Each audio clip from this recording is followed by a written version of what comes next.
Here's the idea. Buildings have stories, and then those stories have stories with stories that have more stories.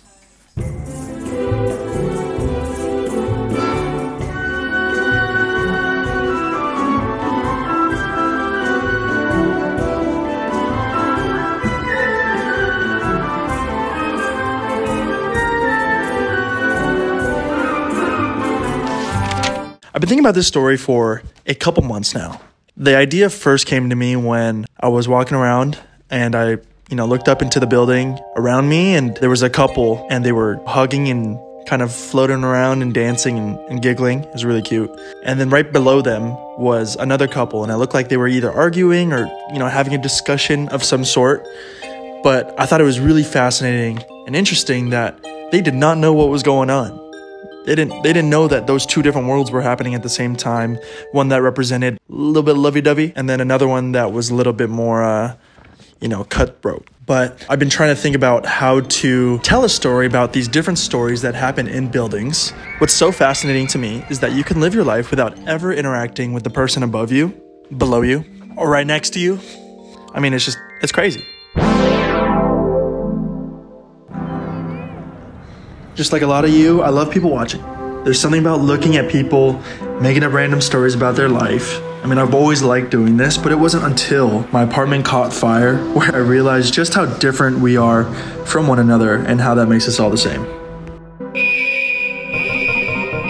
Fire alarm goes off. I grab my camera, walk down the flights of stairs, and make my way outside.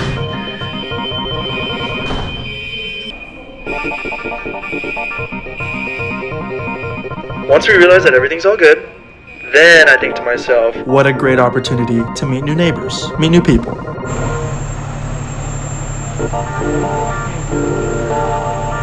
I met Drew and James, both also fresh into this city, just like me, but then they got me thinking.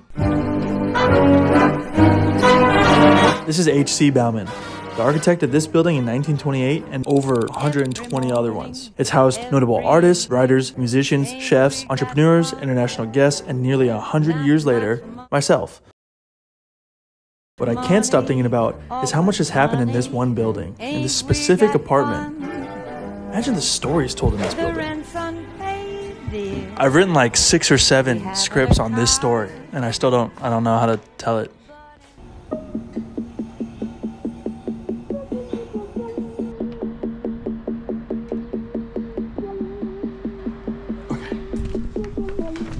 Check this out.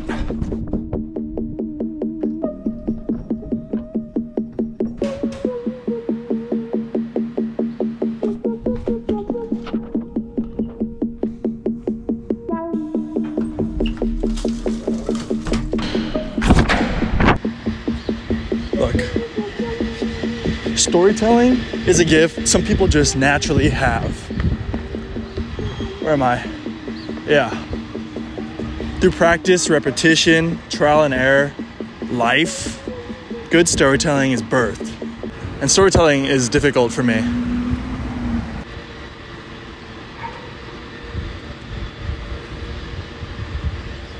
Excuse me, real quick.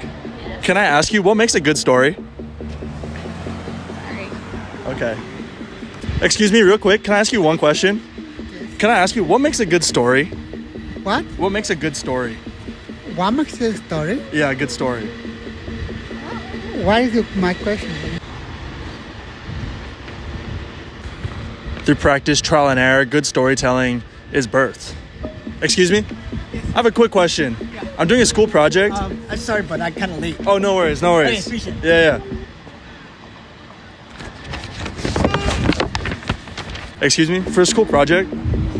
Hey, for a school project, can you... Trial and error. That's what makes a good story.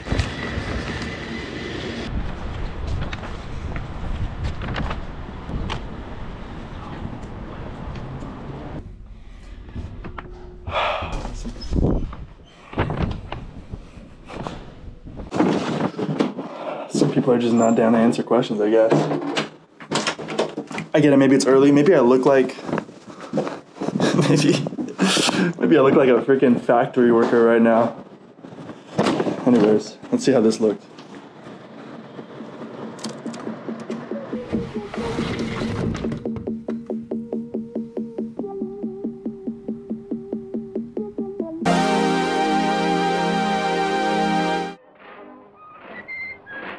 watching movies to learn, YouTube videos on how to be better, listening to comedians and podcasts just to absorb.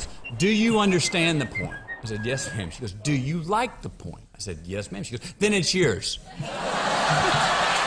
So I wrote it, and I won. No!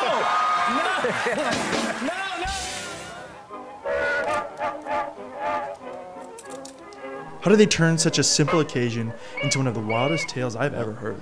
So I didn't feel any white privilege. I know some people had it, man, you know? I knew some motherfuckers with sweaters.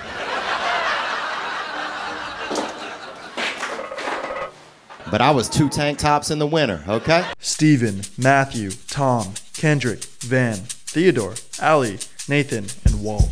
These are some of my favorite storytellers. Their sense of humor, cadence of speech, reference points, craftsmanship, and much more. These guys tell good stories. But I'm realizing that there is no secure formula. Their one overlapping characteristic is simple. What they all have in common is how genuine they are to themselves. And that allows them to be freely expressive and passionate about any subject they talk about. I definitely moved to this city to learn more about myself. And now that I'm here, I'm surrounded by so many stories. There are stories within each building, and on each story is a story. What's their story? What are they talking about? What do you think those two are talking about? In a city full of different people lives a library full of fables, poems, and stories we can all relate to. What did I ultimately learn from this? I guess I learned that I can be anybody that I want. I mean, because people are just going to make up their own stories about you anyways. So why read into it? With everyone's real story comes millions of other ones that come after it. In conclusion, what matters most is what story you want to live and how you want it to be remembered. And so that's my story. Thank you.